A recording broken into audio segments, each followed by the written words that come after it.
let's say that I have some set V that is a subspace in Rn. And just as a reminder, what does it mean? That's just some set or some subset of Rn, where if I take any two members of that subset, so let's say I take the members A and B, they're both members of my subspace. By the fact that this is a subspace, we then know that the addition of these two vectors, or A plus B, is also in my subspace. And this just is our closure under addition. And by the fact that it's a subspace, we also know that if we multiply any member of our subspace by a scalar, so the fact that those guys are members of our subspace, we also know that if I pick one of them, let's say A, and I multiply A by some scalar, that this is also going to be a member of our subspace. And we sometimes call this closure under scalar multiplication. And then a somewhat redundant statement is that V must contain the 0 vector. And that's true of all subspaces. V, let me write it this way. The 0 vector is a member of V. And it would be the 0 vector with n components here, because V is a subspace of Rn. And why I say that's redundant, because you could, if I say that any multiple of these vectors is also in V, I could just set the scalar to be equal to 0. So this statement kind of takes this statement into account, but in a lot of textbooks they'll always write, oh, and the 0 vector has to be a member of V, although that's kind of redundant with the closure under scalar multiplication. Fair enough. Now, let's say that I also have some transformation T. I have some transformation T. It is a mapping, a function from Rn to Rm. What I want to understand in this video is I have a subspace right here, V. I want to understand whether the transformation of the subspace, so the transformation of the subspace, and what did we call that? We call that the image of our subspace, or our subset, either way, the image of V under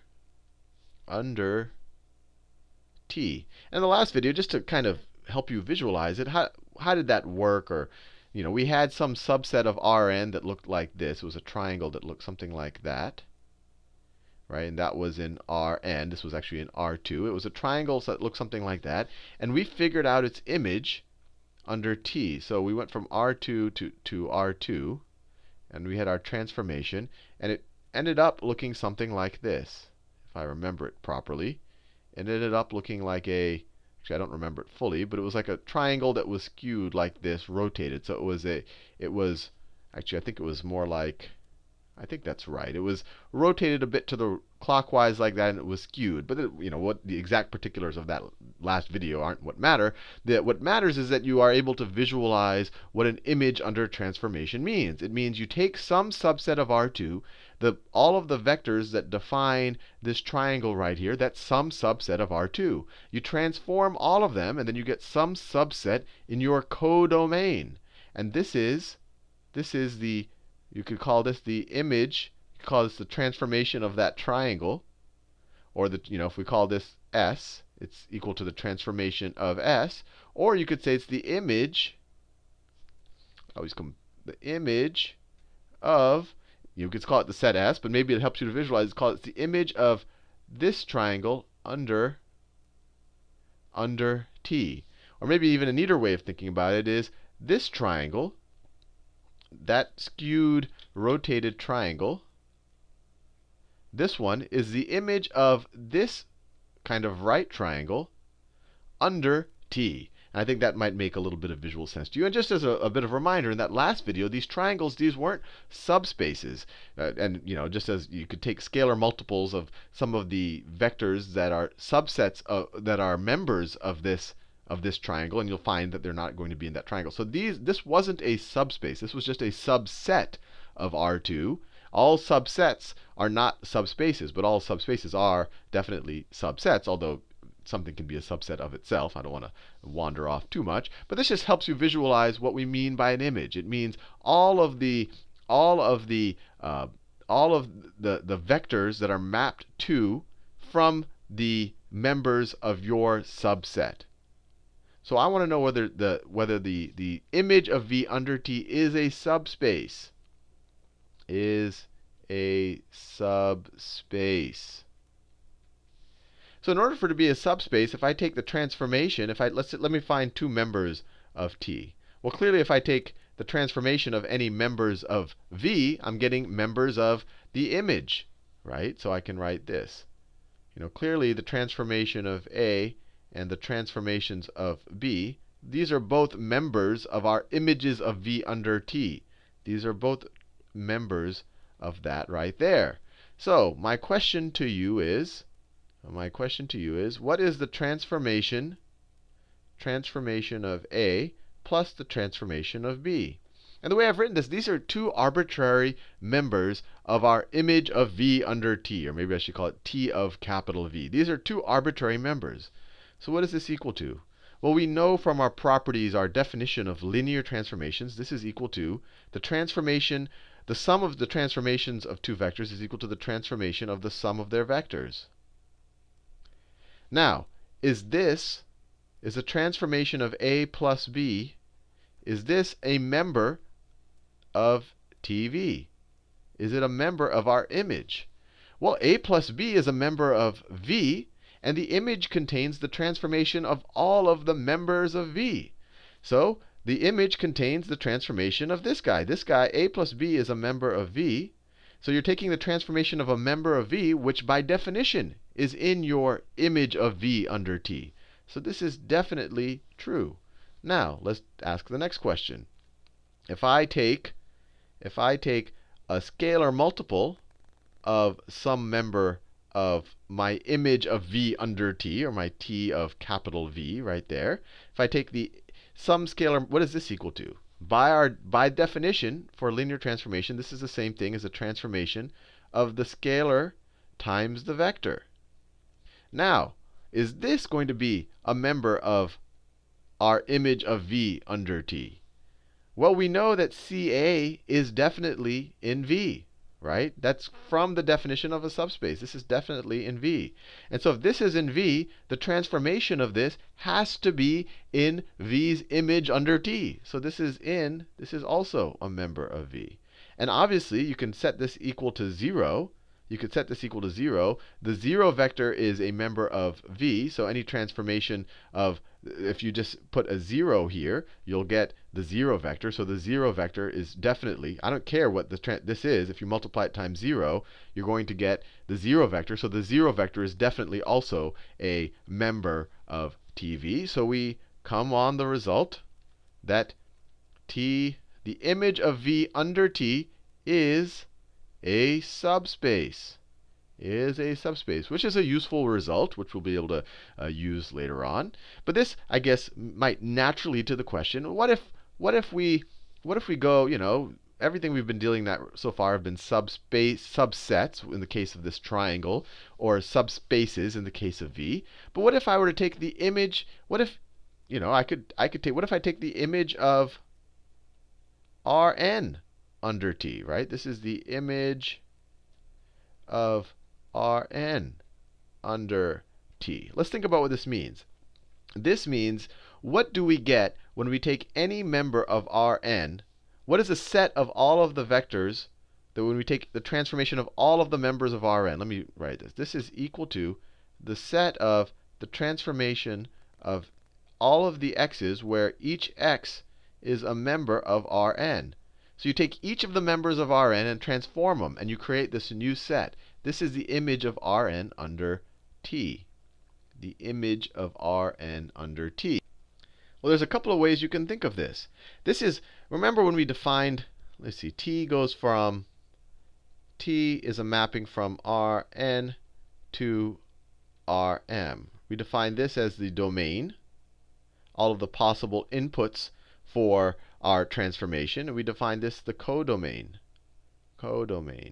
And remember I told you that the codomain is essentially, it's part of the definition of the function or of the transformation, and it's the space that we map to. It's not necessarily all of the things that we're mapping to. For example, the image of Rn under transformation, maybe it's all of Rm, or maybe it's some subset of Rn. The way you can think about it, and I touched on this in that first video, is, and they'll never, or at least the linear algebra books I looked at, they didn't specify this, but you can kind of view this as the range of T. These are the actual members of Rm. These are the actual members of Rm that T maps to. That if you take the image of Rn under T, you're actually finding, so let me say this is, let's say that Rm looks like that. Rm, obviously it'll go in every direction. And let's say that when you take, well, let me draw Rn right here. Let's say this is Rn. And we know that T is a mapping from Rn to Rm. But let's say when you take every element of Rn and you map them into Rm, let's say you get some subset of Rm. Let's say you get something that looks like this. So let me see if I can draw this nicely.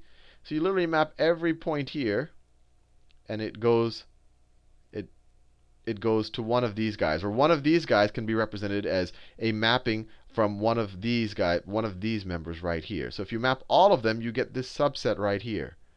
This subset is, this is T, the image of Rn, under T. And in a terminology that you don't normally see in linear algebra a lot, you can also kind of consider it its range, the range of T. Now, this has a special name. This is called, and I don't want you to get confused, this is called the image of T. Image of T. And it might be a little confusing, image of T. So this is, it's sometimes written as just Im of T.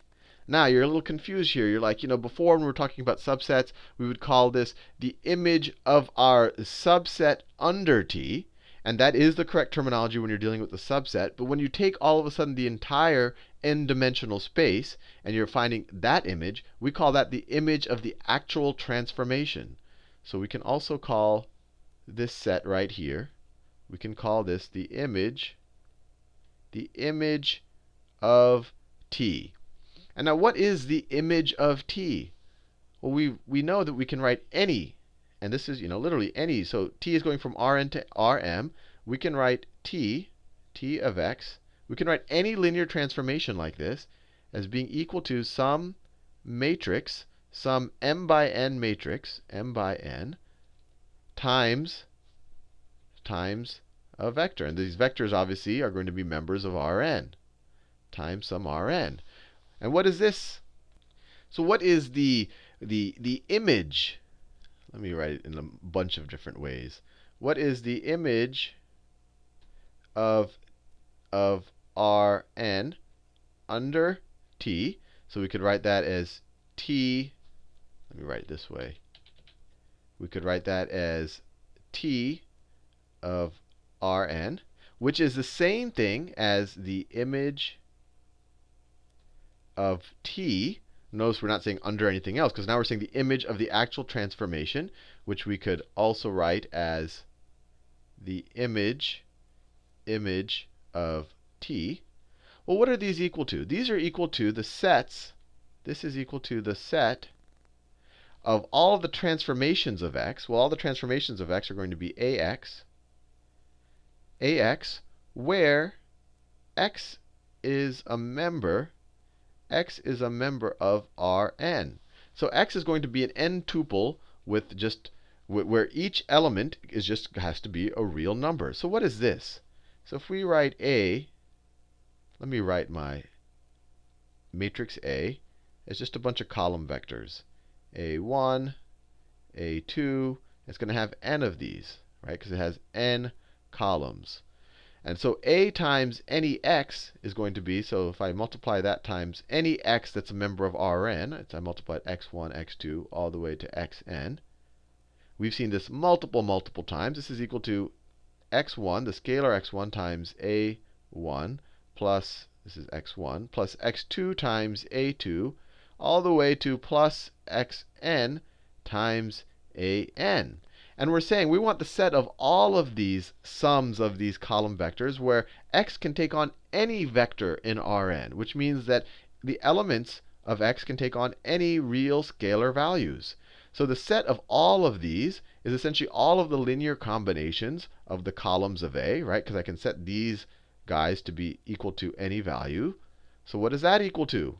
That is equal to, and we touched on this, or we actually talked about this in when we introduced the idea, this is equal to the column span, the column space, column space of A. Or we just denoted it sometimes as C of A.